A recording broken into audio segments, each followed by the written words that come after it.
Passamos à análise destes que são os assuntos do dia, com as presenças de Henrique Neto e Pedro Lino. Boa noite aos dois, obrigada por estarem aqui. Pedia um primeiro comentário a esta fusão entre a Ótimos e a Zone. Bem, era algo que já vinha a ser cogitado pelo mercado há muitos anos, há mais de 4 ou 5 anos, após a cisão da Zone por parte da Portugal Telecom, quando foi a altura da OPA, e hoje finalmente parece que chegou a um pré-entendimento, e digo pré porque ainda está sujeito à autoridade da concorrência e a uma restrição ou não por parte da CMVM que lhes permita não lançarem uma OPA. Porquê? Porque a combinação das duas empresas vai ser criado um veículo que irá ter uma determinada percentagem da nova empresa a ser criada, que vai resultar da fusão da Zone e da Ótimos SGPS. Não é Sonai com, se bem que a Sonai com corresponde a 90%, a Ótimos corresponde a 90% à volta da Sonai com. Mas essas duas empresas, conjuntamente lideradas pela empresária Isabel dos Santos e a Sonai, irá ter à volta de 37% da nova empresa. Ora, o que o comunicado hoje diz é que vão pedir à CMVM a isenção, no fundo, para não lançarem uma OPA, porque irão ultrapassar o limite de 33%. E como resulta de uma fusão, em princípio, vamos ver qual é a posição da CMVM. Exato. Agora, o que é que se pode antecipar aí? Bem, aí agora vai mesmo depender da CMVM, mas já houve várias empresas, como o caso da Galp, que é controlada através de uma forma semelhante, que é o empresário América Morim com a Sonangol, através de uma holding. Por isso já há um precedente, mas depende como esta resulta de duas empresas cotadas, vai depender mesmo do entendimento da CMVM. Agora, é de realçar o seguinte: da nova empresa irá resultar uma nova que irá valer mais ou menos 1,4 mil milhões de euros. São 869 à cotação de hoje da Zone e 563 da Sonai com ou da Ótimos praticamente. 1,4 mil milhões é estimado que as sinergias possam valer 300 milhões. No entanto, acho que é de alertar os investidores que as cotações das duas empresas já tinham vindo a subir substancialmente nas últimas semanas. E não é...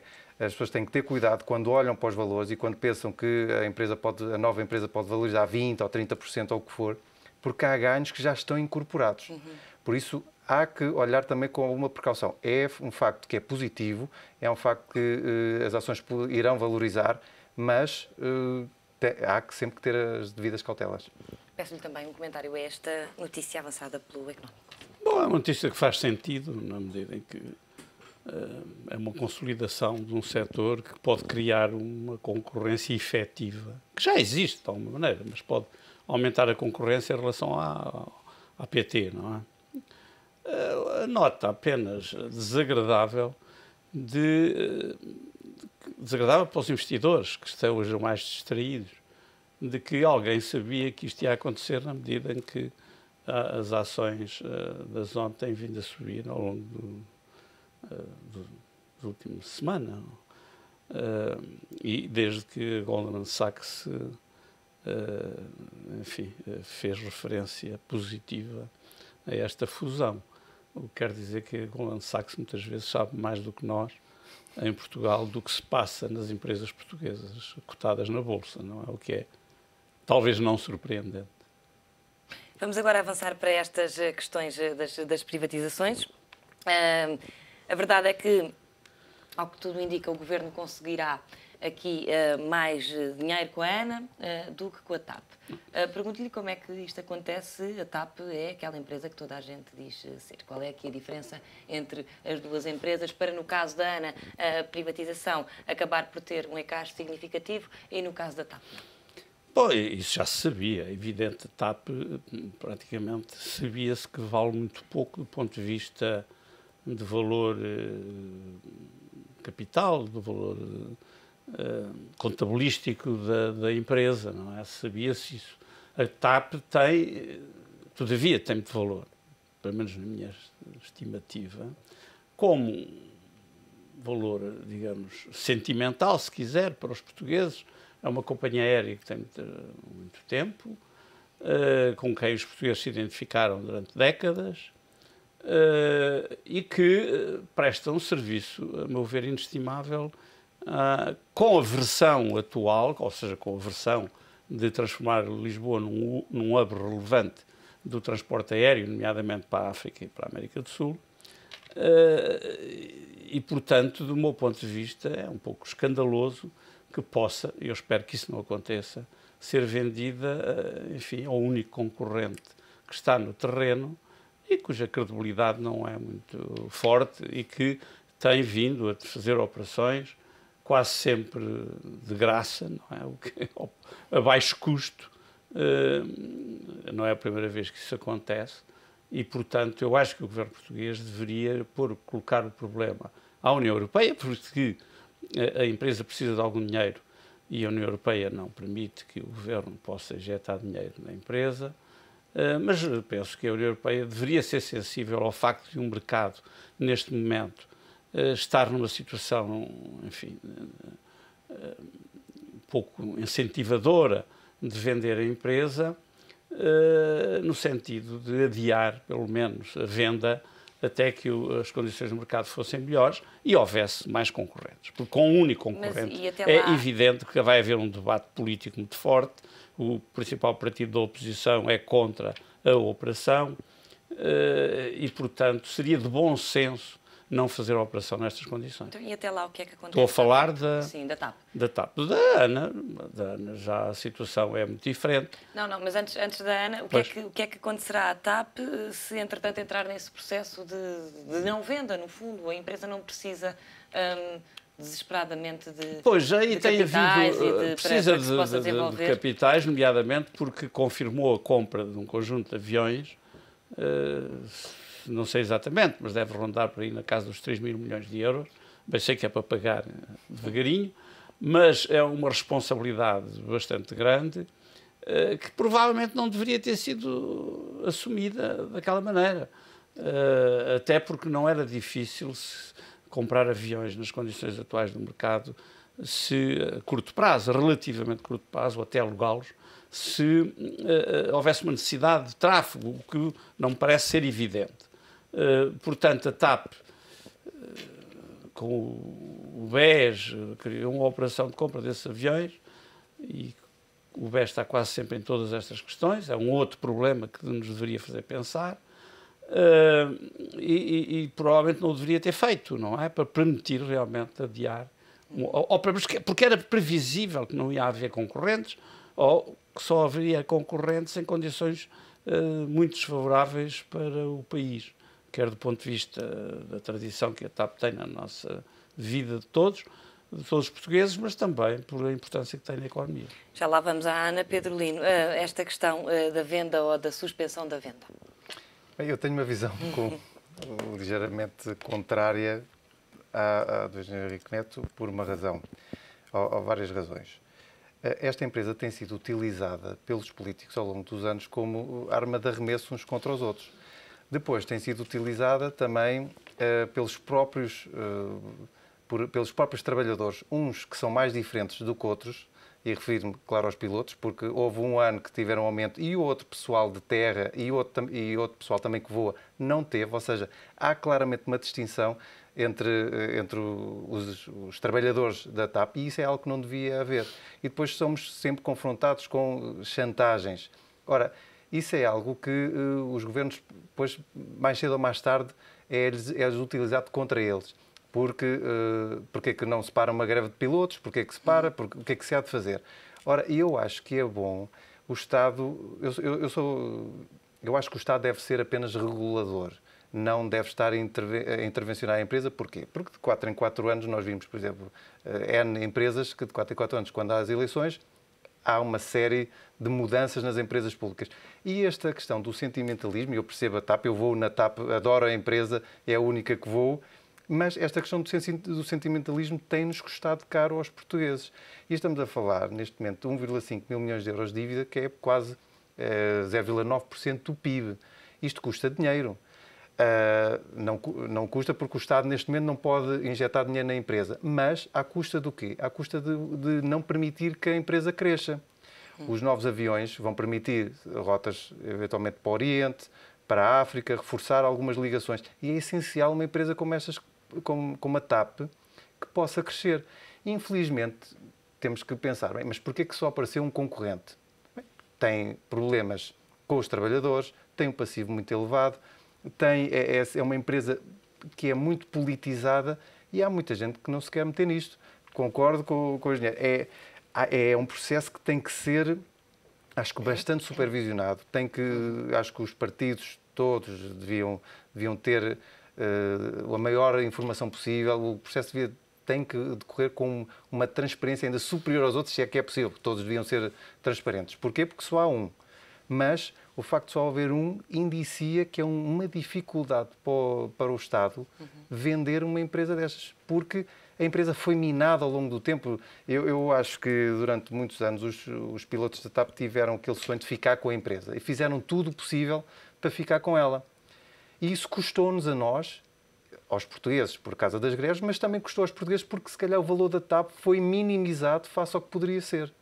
Por isso eu acho que é preferível o Governo, infelizmente, ver-se livre de um problema destes de uma vez por todas, desde que mantenha a sua função como regulador e, obviamente, proteja os seus interesses. Nomeadamente, acho que existe uma opção de compra ao final de 10 anos. Vai existir, com certeza, a empresa e a administração vai ser vigiada quanto ao cumprimento de determinados requisitos e eu acho que é aí que se deve centrar a atuação do Governo. Mas, olhando para este valor, é de facto pouco, tendo em conta também as ambições que a Efromovich parece ter para a TAP e a complementariedade das rotas e tudo mais, e a verdade é que dá a sensação é de que a empresa vai crescer bastante, efetivamente, depois de ser comprada por Efromovich. Pois, eu ainda sobre aquilo que disse o Pedro, é verdade que a TAP, como todas as empresas públicas, tem sido vítima da política portuguesa. Mas menos no último período. Esta administração, como se sabe, deu alguma estabilidade à TAP, já lá está há bastante tempo, não têm sido notórias as influências partidárias, pelo menos, na administração da TAP. O hub, enfim, aquilo que, apesar de tudo, hoje é uma referência do transporte aéreo nacional, a criação do hub para a América do Sul e para o Brasil, foi criado por esta empresa. Mesmo na questão da manutenção, onde a TAP tem uma grande tradição e com a compra do Brasil, que aparentemente não foi muito bem sucedida em termos de resultados, mas que deu à TAP uma posição bastante forte na manutenção, porque é um setor interessante e que emprega muita gente. Por todas estas razões, eu penso que continuo a achar que adiar seria a melhor solução, o que não evitaria que depois, mais tarde, em condições melhores, se fizesse a venda. Agora, eu receio muito, e respondendo diretamente à sua questão, eu receio muito que nós vamos, em Portugal, assistir a uma espécie de romance TAP, a partir do momento em que ela seja vendida a esta empresa, que é a única concorrente. Porque a empresa não me parece ser uma empresa muito estável, não parece ser uma empresa se fosse vendida a uma empresa norte-americana, a American Airlines ou outra empresa, pois, mesmo nas condições atuais, são empresas que são desta área de negócio. O transporte aéreo é um negócio muito complicado, é um negócio muito difícil.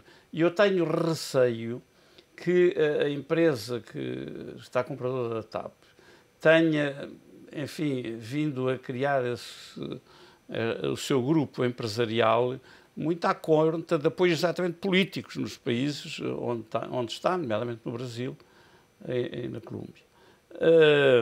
E, portanto, repito, penso que podemos começar a assistir a um romance TAP com decisões difíceis de compreender pelas generalidades portuguesas e que, bom, o Governo realmente, segundo parece, tem uma cláusula de recompra a 10 anos, vamos ver o que acontece se a empresa for vendida nestes próximos 10 anos. Olhando para a concessão da ANA, a verdade é que hoje o Jornal Público fazia um trabalho em que dizia então que se efetivamente isto se concretizar, Portugal será dos poucos países na Europa a não ter a gestão dos aeroportos no âmbito do Estado e a ter uma gestão privatizada.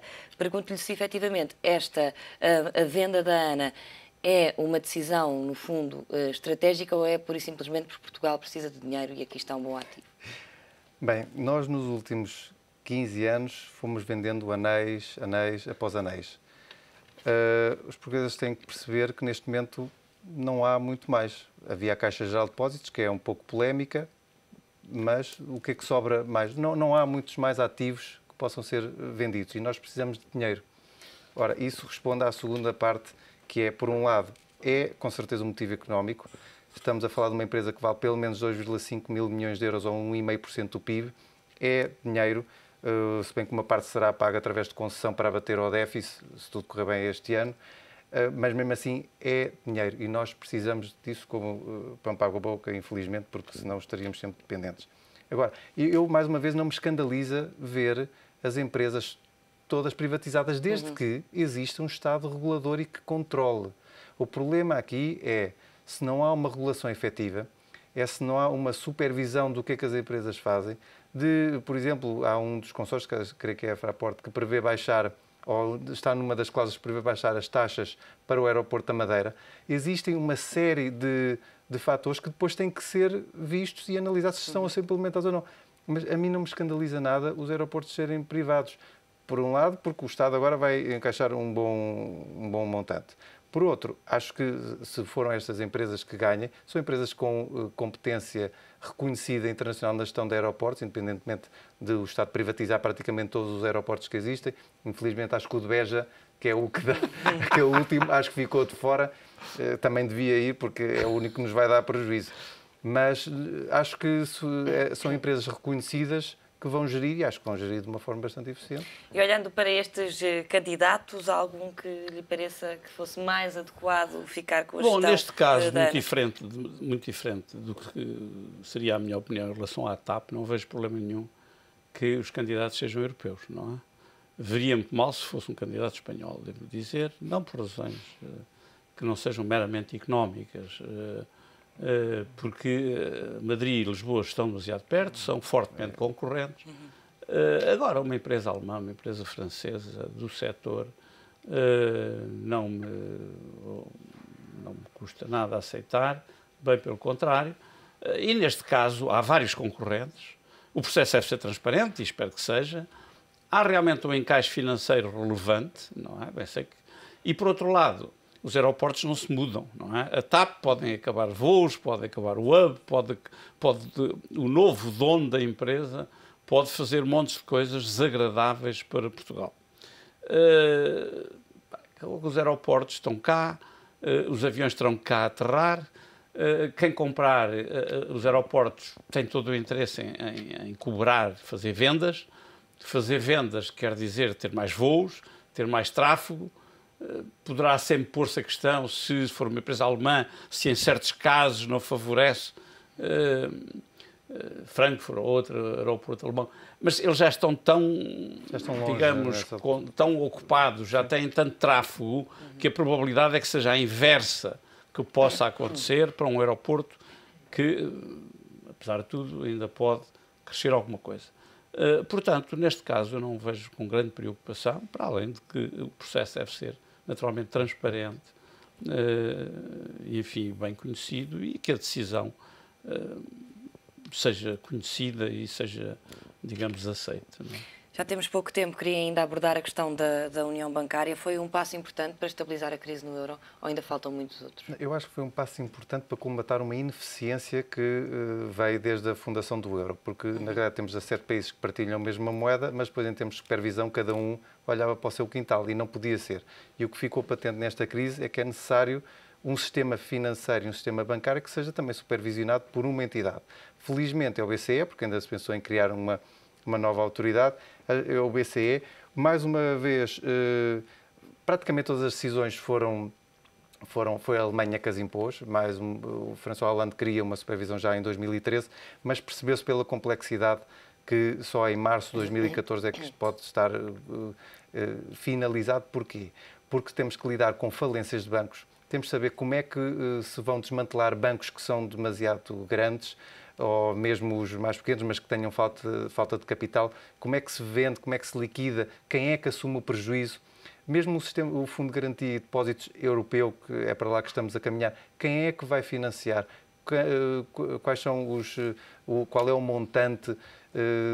No fundo, isto é um passo importante para tentar dar confiança principalmente aos depositantes, porque já havia muita fuga entre países, havia dinheiro que saía de Portugal, Espanha, Itália e ia rumar à Alemanha, e é uma forma de tentar estancar e devolver confiança às pessoas. Agora, é um passo, mas ainda falta muito, porque é necessário agora estabelecer a organização.